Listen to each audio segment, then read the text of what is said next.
ভাবুন তো, আপনার চোখের সামনে একটি কালো বিড়াল রাস্তা পার হচ্ছে। হিন্দু শাস্ত্র অনুযায়ী অনেকেই বলেন এটা নাকি অশুভ, কিন্তু আপনি কি জানেন এই বিড়ালকে আঘাত করলে বা মেরে ফেললে আপনার জীবনে নেমে আসতে পারে ঘোর বিপদ।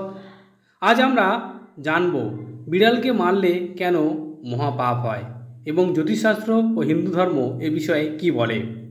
জ্যোতিষশাস্ত্র এবং হিন্দু শাস্ত্র অনুযায়ী বিড়ালকে মারাকে অত্যন্ত পাপ কাজ বলে মনে করা হয়। এর পেছনে একাধিক কারণ রয়েছে, যা নিচে ব্যাখ্যা করা হলো। হিন্দু শাস্ত্রে বিড়ালের গুরুত্ব। প্রাচীন হিন্দু শাস্ত্রে বিড়ালকে বিভিন্ন দেবদেবীর বাহন বা প্রিয় প্রাণী হিসাবে ধরা হয়। যেমন লক্ষ্মীদেবী, বিড়ালকে লক্ষ্মীদেবীর অংশ হিসাবে দেখা হয়। অনেকে বিশ্বাস করেন যে বাড়িতে বিড়াল রাখা শুভ, কারণ এটি ধন ও সমৃদ্ধি নিয়ে আসে। তাই বিড়ালকে আঘাত করা বা মারা সরাসরি লক্ষ্মীদেবীকে অপমান করার সমান। শনিদেব, জ্যোতিষশাস্ত্র অনুযায়ী বিড়াল শনি গ্রহের সঙ্গে সম্পর্কিত। বিড়ালকে মারা বা কষ্ট দিলে শনিদেব কুপিত হন এবং এর ফলস্বরূপ জীবনে দুর্ভাগ্য নেমে আসে।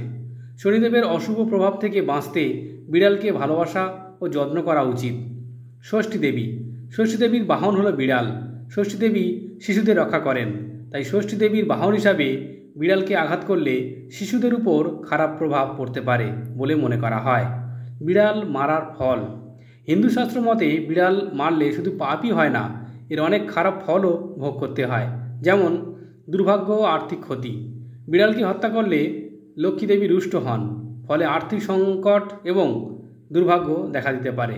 শনি দোষ, জ্যোতিষশাস্ত্র অনুযায়ী বিড়াল মারলে শনি দোষ হয়, যা জীবনে অনেক বাধা এবং কষ্টের কারণ হতে পারে। এর ফলে স্বাস্থ্য, সম্পর্ক এবং পেশাগত জীবনে খারাপ প্রভাব পড়ে। মানসিক যন্ত্রণা। অনেক শাস্ত্রীয় গ্রন্থে বলা হয় যে বিড়াল হত্যা করলে মানসিক অস্থিরতা ও দুশ্চিন্তা বাড়ে, কারণ এই কাজটি অত্যন্ত অশুভ। সমাধান ও প্রায়শ্চিত্ত। যদি কোনো ব্যক্তি ভুলবশত বা অনিচ্ছাকৃতভাবে বিড়ালকে মেরে ফেলেন, তাহলে এই পাপের প্রায়শ্চিত্ত করার জন্য কিছু উপায় আছে। জ্যোতিষ এবং শাস্ত্রীয় মতে এই পাপের প্রায়শ্চিত্ত করার জন্য প্রধানত দুটি উপায় আছে। এক, উপবাস ও পূজা।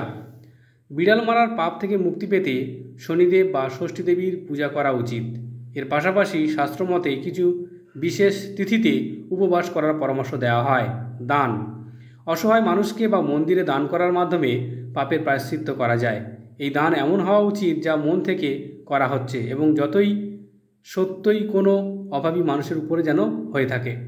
পরিশেষে হিন্দু এবং জ্যোতিষশাস্ত্র অনুযায়ী শুধু বিড়াল নয়, কোনো প্রাণীকে হত্যা করা বা কষ্ট দেওয়া মহাপাপ। প্রতিটি প্রাণীর মধ্যে ঈশ্বরের অস্তিত্ব রয়েছে, তাই সব প্রাণীর প্রতি দয়া ও ভালোবাসা দেখানো উচিত।